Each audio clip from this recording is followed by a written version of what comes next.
Yo, what's good? What's poppin'? It's your boy Abram Mitchell, and you tuned in again for another episode of the Triple M Podcast, where we talk all things real estate, entrepreneurship, and just mindset in general. So when you come and watch this podcast, one, have your notes out. Be ready to take action on all the information and knowledge that you get, but also pay attention to the mindset gems that we drop in the show. So today I got a special guest with me, my guy William Wilson. What's up, brother? What's good? What's good? Real estate broke. What'd you say? I said just grinding, man. Yeah, every day. Facts. It don't stop, huh? Yeah. So William is actually a broker owner. So he owns his own brokerage. He's also a real estate investor. So I asked him to come on and just give his perspective about the current market and just his background, history, and experience in the market so far. So Will, let the people know where you from, man. Man, so I'm from South Nashville. All right. Well, what's now called 12 South. Okay. Where I'm from, it used to be called Out South. All right. But I'm from Out South Nashville. Okay, cool. So that's for the OGs then. Yeah, because I'm a native, man. I'm a local, so. Yeah, down by, actually Edge Hill. I grew up right across, used to be a Piggly Wiggly down there, like 14th Avenue on the backside of that. Okay. Like actually right next to, what's that restaurant, man? Taco Mamacita? Like over there. I don't know it that good. It's where the polar bears and stuff are. Okay, I know what Piggly, the one that's now, I know they about to tear it down. Yeah, they just sold that on West End. I seen Jalen Ramsey in there one day. Yeah, that's a legendary. I actually know the girl whose father owns that Piggly Wiggly. Oh, for real? She used to. They just sold it. Oh, so that's like Bolton's selling? Yeah, Okay. Yeah, okay. So you grew up around that part of town? Yeah, like South, outside. It's a lot different now then. Nah, it is, man. It's night and day. Mm-hmm. Like properties back then were going for like 170. Now they're going for like 2 million. Yeah.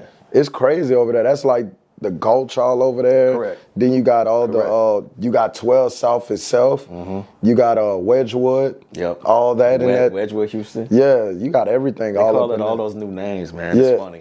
Edge Hill.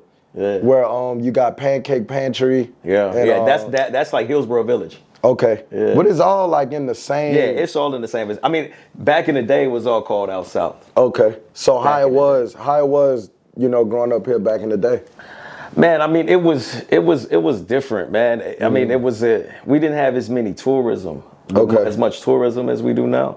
It was, a very local feel, but it was also music, Mm-hmm. Music has always been heavy here. Yeah. But real estate really, people that saw it coming, like jumped on it. Actually, my neighbor who lived across the street from me on 14th Avenue, it was a couple, and she saw this coming a long time ago. When my parents moved, we left when I was 9 years old. Okay. Because we moved to Antioch. Back then, Antioch was like Brentwood, Tennessee, which was crazy. Yeah, Antioch used to be popping. All right. So we left. So Antioch was like the burbs then? Yeah, it used to be. Okay. Yeah. Okay. So, but she saw it coming. She was telling my mom, like, yo, don't sell your house. Don't sell. And she still has her house over there. Your mom? No, like my neighbor across the street that saw it coming. Gotcha. But my whole family is from out south. So we had homes on Halcyon, Montrose, Inverness, 14th. They was all over 13th. We all sold and went to Antioch. Man, because that was like a better way of living at the time. Because, it was just like reverse gentrification. Like the area got crazy gentrified. But we left because we was seeking a better life, you know what I mean? Mm-hmm. To the suburbs. Okay, so y'all left before we left the they hood. Started. Yeah. And went to the suburbs. And now it's they did flip flop because Antioch now is like the hood. And that was all strategy. That was all strategic too. You think so? Yeah, I mean they toured down, certain projects downtown, bought apartments, and they put Section 8 apartments all over Antioch from that. So I mean, it was just classic gentrification. Okay. They built up the inner city, and moved everybody that was living in the inner city to the outskirts. Antioch, Laverne, Smyrna. Mm-hmm. That's why Antioch really got such a bad name today, is because of that. Like I got some clients that'll be like, don't even show me Antioch. And if you look, they got a new zip code in Antioch, 37217. So they trying to rebrand. That's what we have. This zip code 37217. Yeah, so this was all considered Antioch too a little bit. But now they're trying to rebrand it, and that's why you got like Century Farms, things like that. Okay. That are still Antioch. Yeah. But you got people who just see that 37013 and that word Antioch, and they like, I don't even want But see, I'm just getting to Nashville, so well, I've been here 5 years. Yeah. So I know the new Antioch. Right. And Antioch was never desirable. Like only Brandioch, they got Brandioch. Right. You know what I'm but saying? That's crazy because it used to be, man, like when I was like 9, 10, that was Antioch was just like almost comparable to Brentwood. And that makes crazy. sense because you know you see that is not Atlanta. That is not Atlanta. They made one that was like Antioch. That is not Nashville. Yeah. So they like you Facts, can't man. be saying you from Nashville. Right. You grew up in Antioch. Yeah, facts. I feel that. It's all, man, it's just all crazy, but it's all cyclical. You know how it goes. The inner city, gets pushed out, and then it'll probably be another 40 years, and we'll see it go back. So It's we'll a cycle. See. Yeah, that's history all it is. always repeats itself. Yeah. So It's classic gentrification. all right. So I mean, shit. I mean, I might as well get right to it. What got you into real estate then? I mean, you grew up in a market that just flip flops. So it was wild. So Corey Hammonds was my mentor. Okay. I started off my brokerage with him. Okay. But he been in the game, man. Citizens? Yeah. Yeah. Citizens Bank. Yeah. So he was like my mentor. He been telling me, because I used to do music. He was like my music manager. He always been like a big brother to me. Like, Okay. So he's been telling me the whole time, like, yo, try your hand at real estate. Since I was since I was probably like, I'd say, man, 18, 19. Okay, so he been like, cause he been in the game a long time. Okay. He's actually the youngest black appraiser in the country. Yeah. Crazy enough. Like yeah. not it was something else. So, he's like a master appraiser. Yeah, like master appraiser. He's like a master certified general appraiser. Yeah, to where he could do he could appraise businesses. Yeah. He could appraise any asset. He can do commercial, residential. Yeah. But he the youngest, but he's a hustler too. And I tell you, he actually instilled a lot of hustle in me. By just telling me to go do it on your own. But he was the one to put in my ear, like, yo, try real estate. And he was one of the cats actually that saw the turn coming before it even really hit. Okay. So he's like a savant with the real estate. But he was the one that was like, try it. And then I got my license, and I took the test in 2016. All right. So about 8 years ago now. Going on 8 years. Right, coming up on it. So it's been a blessing, man. But it's just a hustle, man. Everybody get their real estate license. Yeah. So you got your license. Yeah. What'd you find out like immediately? Because I know usually you like, I'm in real estate. You get that license and you think you an investor. So yeah, facts. I'll tell you, and this is where mindset comes in too. Yeah. And this is something I try to tell my agents too, is that one, if I look at like data and statistics and I say, look, man, everybody's getting a real estate license. Yeah. One, how am I going to set myself apart? One. Two, what's going to make people trust me? So before I even jumped in the game, I came in with a whole business plan. Okay. And business plans. So you was prepared already. Yeah, because one of the things is I see everybody just looking at real estate like a hobby. We'll just do it part-time. I'll even have people text me and be like, hey, respond to me, I'm at work. And I'm like, yo, real estate should be your work too. Yeah. Treat that with the same It's a respect as full-time you do. job. Right. Treat that as the same respect as you do your other job, because it can be way more beneficial. So it was just planning, and then Corey helped me too. And it was funny because Corey, at the time, man, I think I can't remember what happened. I was in debt. Like I jumped in the game in debt. All right. And he was What you was in debt from? Man, just life, being stupid, spending, partying, clubbing, traveling. Because you were rapping. Debt. Yeah. That rap lifestyle. Facts. But I think I needed like 30K. And the way I was talking to him, I was like, man, I need like 30. And he just said, go get it. Like it was nothing. And that kind of like lit a switch. Like, man, this man he thinks 30K is trash. Like it's nothing. Man. And this was in 2015. Yeah. With 30K, it was really 30K. Right. So he switched. I was like, man, he's thinking of this like it's nothing. And his mindset is always like, so that clicked in me, because I had a lot of ceilings on myself. Like I had a 9-to-5 job. I was making 50K a year. I thought I was like successful, the apex of success. And then when he told me that, it was just like, man, he's treating 30K like it's nothing. You like, that's more than half my salary. Yeah, correct. So that's like lit something in me, like, damn, like I need to get my life together. Like, and then another thing he said, I had questions about some contracts, man, back in the day, and he was like, just read it. And then it's just simple things like, go get it and just read it. And then it was just like, if you got enough passion in you, That's all you really need to hear. Like those 6 words. Like go get it. Just read. Just read it. Simple. It is that simple though. if you care enough. Yeah. Nah, that's the key right there. If you care enough, because Right. people be like Right. looking at you like, what's the trick? What's the strategy? Bro. Just do it. That's like, it. That's the quickest way to learn is by doing it. And that's something too, man. You know that panel we had at Virgin with you, Paul, me, Dola, AJ. Okay. So many people hit me and they told me they came there to learn from you about how to get rich quick, and they left learning. It's no get rich quick. There's no get rich quick. And I get confused because agents hit me like in a comparable manner, and I'd be like, "Yo, it's no secret sauce. It's not. You just got to wake up every day and hustle Yeah. endlessly." It's compound. It's compound. Yeah, you know? that's it. Right. So Facts, man. a lot of people a lot of people just think I'm gonna wake up one day with $1 million in my bank account. Never. You might, but guess what? If you didn't know how you got to that, then guess what? You probably gonna lose it real quick. Or if you don't lose it, you gonna have to learn how to multiply it. Right. And that ain't gonna happen quick. Nah. You know what I mean? So Certainly not easy. so you got your brokerage opened up. You was in a little bit of debt. Yeah. Just talk to me about that first year, in real estate. Like Man. you got your license and shit. Man. Now to get that first dollar. My first year, I didn't sell a house till September of 2017. Okay. And it was just like, that's how I love trial and error. And the thing is, I was listening to somebody the other day, is like, I love closings, but it's like the hustle to getting there that really excites me. Man, It's the journey. process. Hey, that's what it is. The process. So like that whole process of grinding for them 9 months with no money, nothing, failing, falling flat, it's so exciting to me. Mm-hmm. So and I've closed the deal from September 2017, my first deal. I closed the deal every month since then. Every single month. Yeah, since All then. right.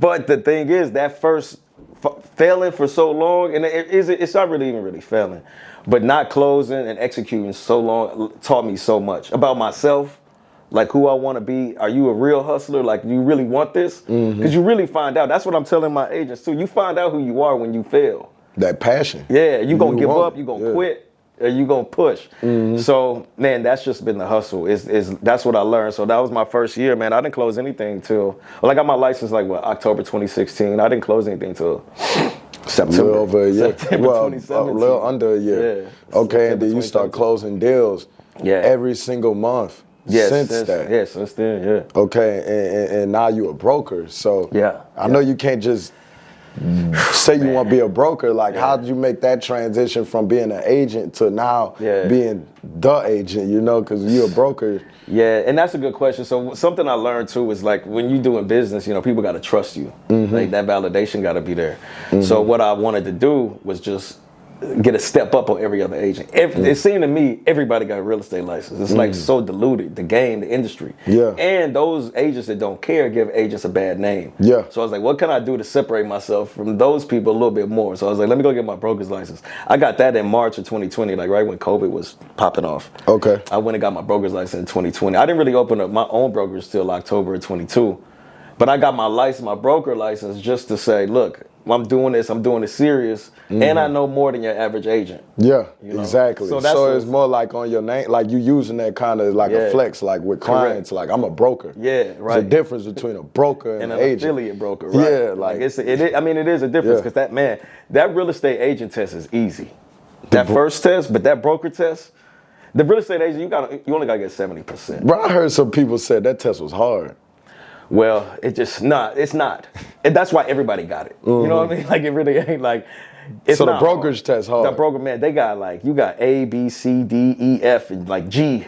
Because y'all the ones taking on all the liability. Correct, yeah. So you got to know. Yeah. I got you. So that test was a little tough.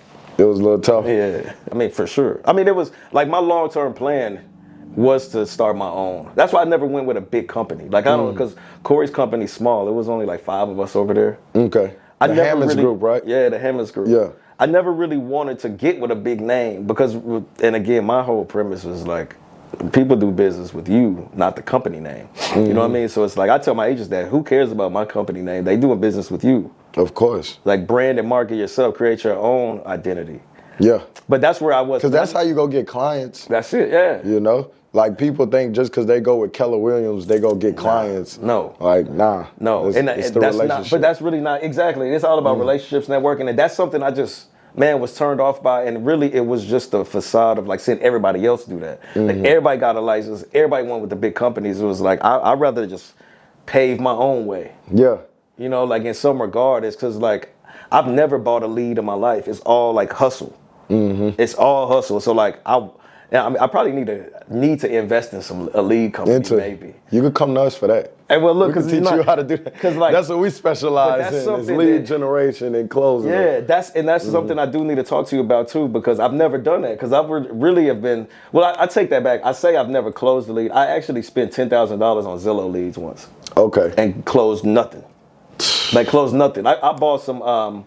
But I haven't closed any though. Zillow? Yeah, Zillow leads. I bought some. You get that for free though. Why would you spend money on Zillow? Man, because I know some bigger companies, and a lot of things. What I have learned is before I even started my own brokerage, I interviewed with a lot of companies just to see how they maneuver. They're buying like a shit ton of leads. Okay. They're buying tons of leads. I mean, so is it like FSBO listings or? Oh, just from Zillow's marketing. So like when somebody fill out something on Zillow, like they're interested in a house, you get the call like, oh, so-and-so fill this out. Oh, this is buyer leads. Yeah, buyers, correct. Okay, got you. Yeah, I'm thinking the house, direct to seller leads. Nah, I mean, I know some people buying listing leads too, but that's something I've never really, because it's just the hustle and the passion of generating your own business that excites me. And then when I looked at their business model, is you paying monthly fees, training fees, office fees, desk fees, parking fees.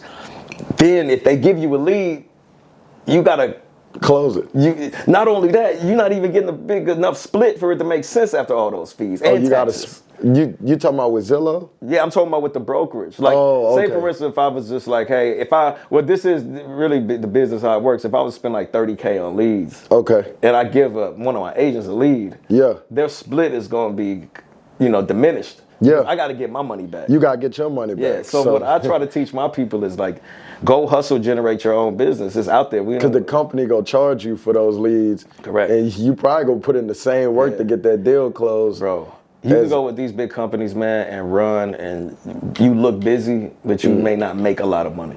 Like you can look busy online, you can look busy to your family. But you ain't getting nothing. A lot of agents look busy too. Yeah. And I'll tell people, like people will talk to them, and they're like, yeah, they got all this stuff on their Instagram. I'm like, listen, it is public information. You could go see how many listings. Correct. You can look up they got. You know what I'm saying? So just because somebody look busy don't mean they executing on their work. If you had bought up money, how long it took you to start? Because you said you was at 50K with your regular job. Yeah, I was at 50. I know you making a lot more than that because you still an agent. So how long it took you to start making 6 figures as an agent? 6 figures. Man, so like my thing is, and I always tell people this too. I heard, I can't remember brother's name. His name is like At My Best on Instagram. I can't remember his name. But he said this, and he was like, man, your job is like your best business partner. Okay. So like I kept my 9-to-5 job. I actually quit my 9-to-5. Shoot, man, what was that? 2021? 2021. Okay, so you kept it for about 3 years. Yeah, I kept it for as long as possible until they were like, yo, you need to leave. Like, you're doing too much. Yeah. So I was still making my 50 and still doing my real estate. Okay. So my first 100K a year in real estate, man, that's a good question because when I was doing my taxes, I was always combining it all. Yeah. But when I think about it, it had to be probably 2019. Okay. 2019 was my first 100K a year in real estate. Did you start thinking about like exiting from your job at that point, or? Yeah. I mean, it was I had a 10-year plan, 10-year goal list. So it was like I stayed at my job a year longer than I wanted to. Okay. Excuse me, not that I wanted to, that I had set aside for. So like that was just extra 50,000 income a year. Mm-hmm. And at that point we were working remote. Oh, so yeah, because it was cold around that time. Yeah. So they was like, hold up, bro, you're not about to just get this check. Exactly. And then we go on your Instagram, you closing all these real estate deals. I was closing people at the company and all. So I was doing. So they was clients. Yeah, I was working. Yeah, man. I sold like some HR people's, my boss a house. Yeah. Okay, gotcha. But that's how I also know people can do a 9-to-5. Yeah. Like I was working, man. I would have to make like 200 calls a day for my job, and then go. What's the importance of that? You just talked about hitting the phones, 200 calls a day. Yeah. What you learned from doing that? Because you're not doing it no more right now. Yeah. But there was a point you was making 200 calls a day. Well, for somebody that's getting into the game or somebody that's in the game and ain't really got their success. Yeah. What's the importance of hitting that phone and being consistent with it? Man, it's in any field. Yeah, it's just a numbers game because the more you try, the more you're gonna succeed. Mm-hmm. Like most people will wake up and they're not gonna do almost anything. Yeah. You know what I mean? Nothing. So like it is the compound hustle, and the compound effort. But yeah, man, I was doing 200 calls a day for my 9-to-5 job. Then 200 a day for my real estate. So that's 400 people. Yeah, I'm touching it that you're trying to get in contact with. Right. That you could potentially let them know how you could do business with them. Correct. So like you said, those numbers compound. You know, you talk to 50 people one day, 30 people the next day, whatever, so on, so on. You might talk to a couple hundred people a week. Exactly. You only need a handful of them to make money. You know what I mean? And that's what people really need to understand in this business. Even if you go and direct the seller as an agent or as an investor, the key thing is you got to touch that client. Like you got to make the effort to get in contact with that lead, because now you get the opportunity to, one, market yourself, market what products you have and do business, but also you got to nurture that lead to get to the close, to get to the money, to solve that problem. Right. And I mean, I don't know no other better way than hitting those phones. Like that's in real estate, that's in financial services. I was selling credit cards to truck drivers. It's everything. but that's the thing is like, so we had this is really where it goes back to mindset. I only had to make like 75 calls a day. I was doing 200 so I could double up, right? Exactly. And that's the same thing I try to like implement in real estate. Like if somebody tells me, if I told my agents like, look, man, I need y'all to post 3 or 4 times and do this and do that. Like when people take it upon themselves and implement a game plan and double anything I requested them, that's when I know somebody's serious. They serious. And bro, it is, because like as business owners, you gotta understand that one, you gotta understand how to lead your team. And some business owners get the idea that their team works for them. Or and like everything is for them, which in a sense it might be, but you don't want anyone on your team thinking they doing everything for you. Correct. Because how easy is it for them to say, well, fuck him, I don't care. Right. But I want somebody on my team that's like, hey, you doing this for yourself. You ain't doing this for me. This is a vehicle I provided you. Right. But I need you to have your own self-motivation, your own goals. Yeah. That's the people that's gonna double up. Man, that's it. It's the people that's in it for themselves, not the people that just a yes man thinking, will, Abram. The second, preaching. You'll be like, fuck him, right? Shit, I do this shit. You know, preaching, man. Because that really is it. I try to tell them, like, I don't want to be nobody's like boss. Like, we can be business partners. Exactly. Because we making money together. Exactly. So like, let's be business partners. And you can't be business partners with somebody unless you equal. Exactly. So that's why I tell all my people, go get your license. Once you get your license, get your logo, get you a brand, get you a whole marketing plan, a business plan. Maybe go get you a line of credit from a bank. Because move like a real business. You're a business. S-Corp or LLC. Really move like that. And that's what all agents need to be doing. That's a huge difference. It's because people just look at this like a hobby, though. Yeah. They know what I mean? Like people always make fun of like, oh man, when in Miami the bottle girls don't want to do it, they get their real estate license. People make it like a hobby as a joke. Yeah. But if you take this serious, especially in a market like Nashville, man, if you take it serious, it can be very lucrative. But you really have to be self-sufficient, because nobody's going to give you anything at all. So that's facts. Because I remember I read this stat. It was saying, like, correct me if I'm wrong, like 70% of realtors don't close a deal. It's like a large percentage. So 70% of agents don't make it to year 2. And wasn't it like and then a 60% that don't even make a dollar, don't even close a deal? Oh yeah, like this year that was, I think I can't remember how many millions of agents, but it's like 0.4% of agents in the country this year have closed 4 or more homes. That's such a small 0.4? Such a small number, yeah.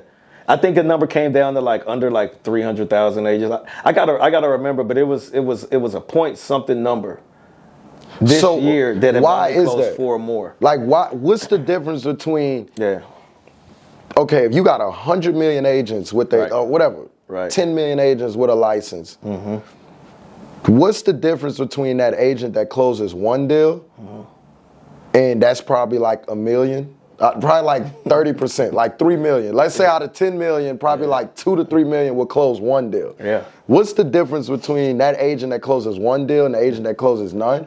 And then what's the difference between the agent that closes one and the agent that closes 5+? Because now it's like out of that 10 million, Yeah.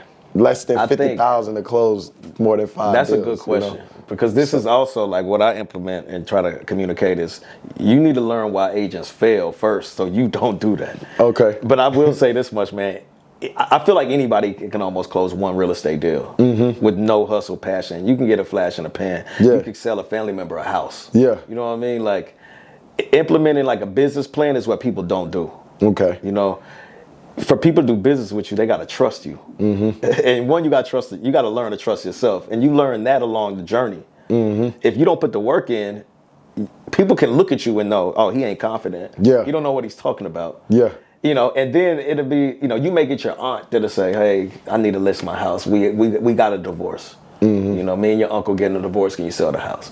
But like, that'll be it. That's the one. And then the people that do more actually implement a real life strategy and game plan. Okay. And those, but it's a huge difference in that 1 and that 5. Because Yeah. a person that's selling 5 or more homes really, you can meet a person and know when they care about their career. They're doing business and with passion. strangers Right. versus, Right. hey, you might get that aunt, you might get that uncle. You know the saying, exactly. everybody know an Everybody agent. can get a family member to close out. So what's that business plan? Like an agent that's watching this, that's at deal 0 or deal 1. Yeah.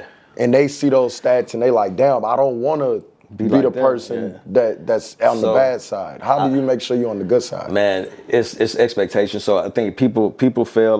What I've seen is they don't budget enough, right? Okay. Like they don't budget enough. They jump into it thinking we get 3%. So say you sell a $400,000 house, everybody's like, oh, he got 12,000. No, you got taxes, you got marketing, and you got to pour it back into your business. That's Yeah. business 101. Like you don't make 12,000 off of $400,000. Exactly. You get capital. Right. You get capital, you know, Exactly. to grow your Facts. business. So that's where I think that's the first step. Is one, people get into it for the wrong reasons. They try to get rich quick.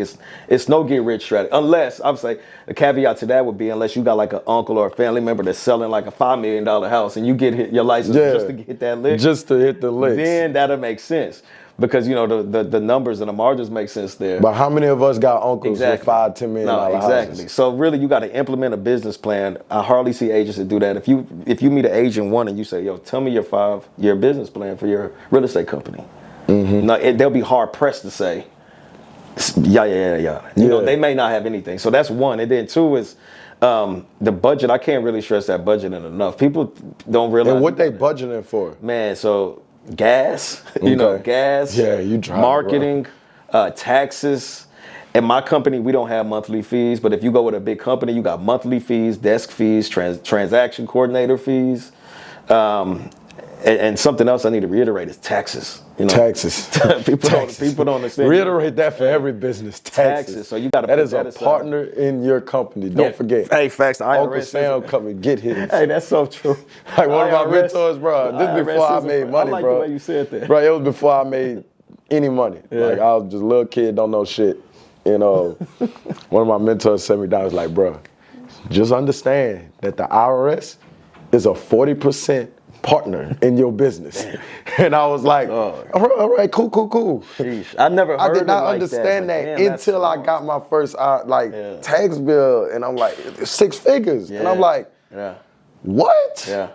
Like it's like the same year I start making 6 figures, I'm paying 6 figures in taxes, and I'm like, this shit ain't It adding up. hurts too. You feel me? And So then you gotta, it's a trap. I hate that. I ain't even filed my taxes this year. I gotta do that. I gotta call my CPA next week. you like Drake? Man, like I just Haven't done my taxes. I'm just too dreading turned it. up. I mean, well, we got till You October. making too much money. That's what it is. We bro. got till October, man. But Was this your? All right, so let me ask you this. And we getting ready to wrap up in a little bit. I got a few more questions for you. So, in a market like today where buyers are less qualified, and as an agent, you need more clients. You need more people looking for houses. Correct. But right now, the interest rates are very high. Right. How are you adjusting with the market, and still putting up the numbers? Because, I mean, your brokerage, I see you. I mean, y'all closing deals every single month. You just sold $3 million? My boy did just close on shout out to Tiff. That house is crazy. That was a $3 million. Was that your highest home sale? Yeah, that is it. I partnered with Corey on some, but that was my individual. Yeah, that was the highest. How much you get paid for something like that? Man, not enough. But that's one of them. But I'll have a very candid conversation with somebody. Like, hey, man, I want to buy a house. I had a conversation actually last week. Dude was like, I want to buy a house. My credit is low sixes, and I got like 3,000 saved. And I'm like, this market ain't for you right now. Yeah. Like, you need to build up. So I think me being candid and honest with people too.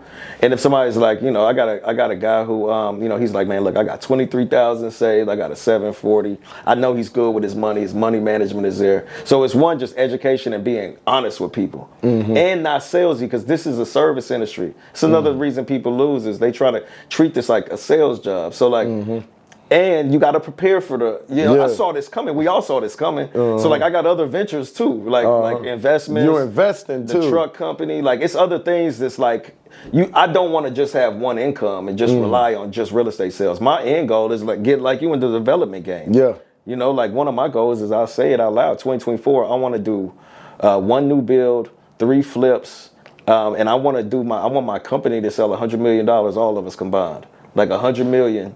And write it down, go get it. Oh man, that's it, yeah. And you write it down, you go get it. But what I will tell you that I am learning, and maybe you can help me with this, is like implementing passion and hustle in others. Like you gotta lean that from the front. Yeah. So when it comes to community and team culture, one, I mean, before you put somebody on your team, you gotta, determine if they're a good fit or not. Like just character-wise, right. You gotta make sure it's the alignment there. Right. But you gotta take it on individually. Like it's not like, okay, y'all, all agents, we're gonna all be like this. Like this is all of us. This is how we go be. It's not gonna work like that. It's gonna work from taking your team and working with them one-on-one. And then them embodying, what you're instilling to them, and then now it's like a compound effect, So if you want, everybody on the team moving, in one direction, then you need to work with them one-on-one, ringing that same, I don't know what I'm trying to say. No, that I same know that message identity, to all of them. Yeah. And see what man. Because everybody learn in different ways. So you want to get that true. one-on-one time. And that's what I found too is that I like, so this is my method, I think, with everybody in my life, not even just my real estate business. I like to just give people, a push, and then let me see what you do. And if you jump off the porch and you really running, like I'm gonna run with you. Yeah. But it's hard for me to see nothing. Like I'll say this, I got some other businesses, and like if I see somebody doing nothing on a plate, it's hard for me to jump down and run with you when you're not doing anything. I don't want to pull people. Yeah. So I think that's something that I'm learning is like, I don't want to pull. I want somebody to run. Yeah. With me. I want to push people instead of pull them. Right. You feel me? Right. Like pull dead weight is harder than pushing something that's already rolling. And you miss opportunities by trying to look back and pull people. Yeah, exactly. So that's what I'm learning, and not just real estate and other ventures too, is just how do you make, and a big part of me will say, you can't make people self-sufficient. Like a lot of that's in you. Yeah. Because Corey could have told me, just read it, go get it. But you went and did it. Yeah, correct. And I could have just been like, man, he's a jerk. I don't want to mess with him no more. I'm going to go to Keller Williams and go get a And he probably won't mess with you, because at the end of the day, you got to control who you deal with. And that's what I'm saying. Like, before you put somebody on your team, the alignment got to be there already. Right. So, I mean, before we let you go, bro, what advice would you leave an up-and-coming agent that ain't got a deal, or even an up-and-coming investor that's just looking to get into real estate and go full-time in it? Man, I would say if you don't goal set and plan, implementing a plan is so crucial, man. Like you got to wake up every day and be working towards something, because you're not gonna have wins every day. And when you get knocked down, if you don't work towards something, you're gonna stay stagnant. That's something I've learned. Like with these conversations I have with new agents, it's like one little obstacle to knock them off path, and they don't come back. They may retire their license, but if they had a purpose and goal set and say like a 3-year plan, like even you wake up and this is something crucial too. You should have daily goals. Some you do every day, weekly, monthly, quarterly, annually. You got them small wins. Yes, small wins compound. Yeah. And if you wake up and say, I'm doing this for this week, I'm gonna accomplish that this week, then I'm gonna accomplish that this month, and you scale that all the way out to like 3 years, I really don't see how people do lose. You don't. You watching this, man, you won't become an agent. Pay attention to what he's saying, man. Have a business plan. Write it down. You know, and don't just write it down, do it. Right. Like, go be consistent and take that action, even if you don't get a deal for a year. You know, you're looking at a man that's done hundreds of thousands in this field, and it took him over a year to get there. Right. So I always, just like I tell my students, you got to be able to understand where the small wins at, because the small wins compound. You know, just like you get in real estate, your first win should be making a call, talking to a client. Then from there, it should be getting a lead. Right. Then from there, it should be, okay, I sent the contract, I went on appointment. Eventually, your small win is going to be, I got a contract signed. And then the next small win is going to be, oh, I got a deal closed and got money in my account. Right now, you think that's a big win, but in reality, it's somebody else. Your big win is always somebody else's small win. Right. So understand that you got to take action, you got to be consistent, and small wins compound over time. We out. Boom. That's a good one. Hey, that shit hard. Yes, Appreciate you, man. I can talk about that shit all day. We ran out.